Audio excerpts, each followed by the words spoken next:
There are only two Bernies that this world cares about. Bernie Sanders and Bernie Madoff. And one is liked a little bit more than the other. And Netflix chose to make that decision for you, which one's more important, by introducing its newest docu-series called Madoff, The Monster on Wall Street.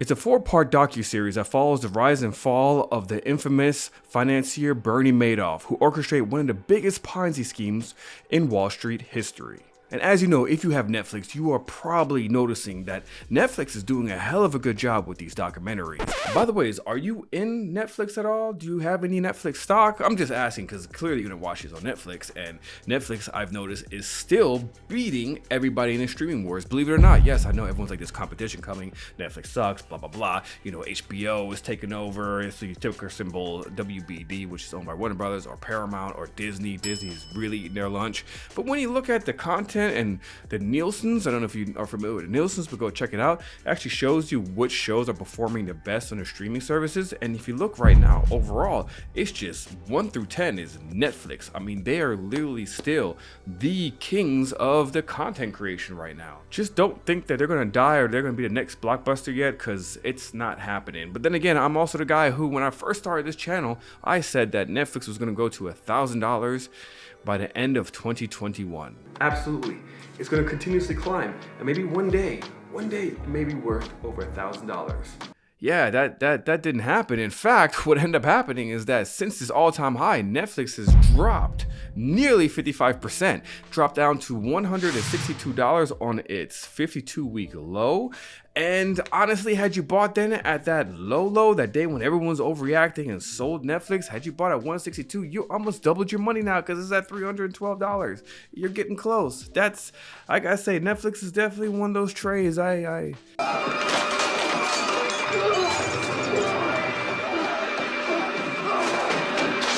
really do. I don't think it's worth $312 a share right now, but you know, yeah.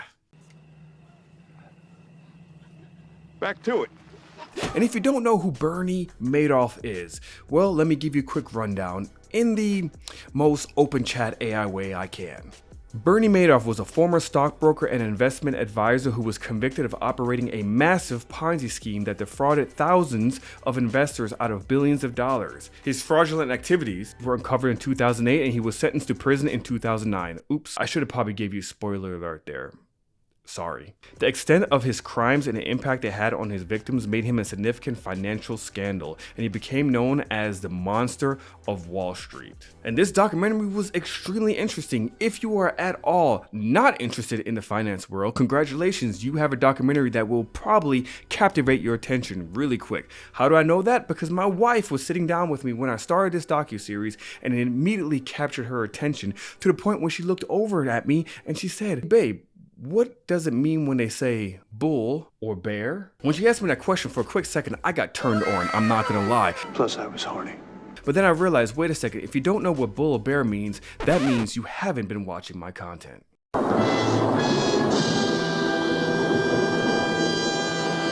So if any of you know any divorce lawyers, please comment below, put the information there, and I will definitely reach out. And in the meantime, please subscribe to my brand new branded channel called...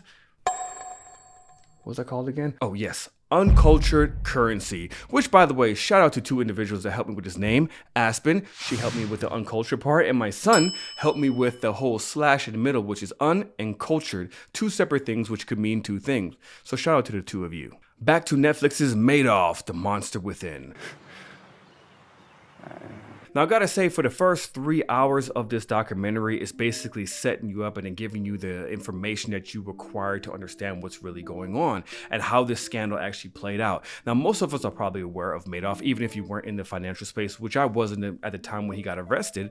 But this is the one thing that I realized in this documentary. As much as I started following Bernie Madoff as I got into the financial literacy space, I still apparently didn't know enough about what was really going on, because my God, this documentary really dives in and it shows you to the extent that he went to literally defraud thousands of people, literally thousands of people. But he was this really well-respected stock advisor, a stock trader, or a brokerage company, whatever he was really calling himself, he was really good at what he was presenting. And again, you guys know how I feel about this space, in this financial literacy space, and there's a lot of fraudsters out there on YouTube, on Twitter, on Instagram. So this is just kind of like a reminder of, wow, look how many people fall for the glitz, the glamour, and you're willing to trust these individuals, which is crazy, because watching this and the amount of times he got investigated and really dropped the ball on this is baffling. Another thing that I want to touch on is episode 4. Now, like I said, episode 1 to 3 really kind of builds up the story and the scam and the Ponzi scheme that he was working on. But episode 4 was the most impactful episode out of them, because it kind of wraps up the whole ending, but it shows you how many people were really impacted by this guy's actions. I mean, shoot, I don't think Sam Bankman-Fried has anything on Bernie Madoff. But I can tell you this. He's probably gonna get his own documentary as well. Because FTX is just one of the latest Ponzi schemes that occurred that we are aware of, but there's always hundreds of thousands of them every single day. It's really gotten to the point where I think that you have to kind of go into everything with this pessimistic attitude and realize that there's a lot of scammers out there. Be careful out there in those shark-infested financial literacy waters, because the show even said it best. The only people who could deceive you completely are the people that you trust completely. Man, I trusted a lot of people. This is the worst. So to wrap it up, I give Madoff, the monster on Wall Street, a bull. You know, like bull, the stock market, bullish, up, stock, good. No, I'm still working on the rating system here, but 5 out of 5, 10 out of 10, 2 thumbs up, whatever you want to call it. Netflix's new docu-series is definitely worth checking out. You get the point. But until next time, y'all, you're watching Uncultured Currency. See you next time. Okay. I just got cultured. Wait. I was actually wrong here. I misspoke completely. There is actually another Bernie that everyone cares about. Weekends at Bernie's. Make sure you check that one out. Classic. Until next time.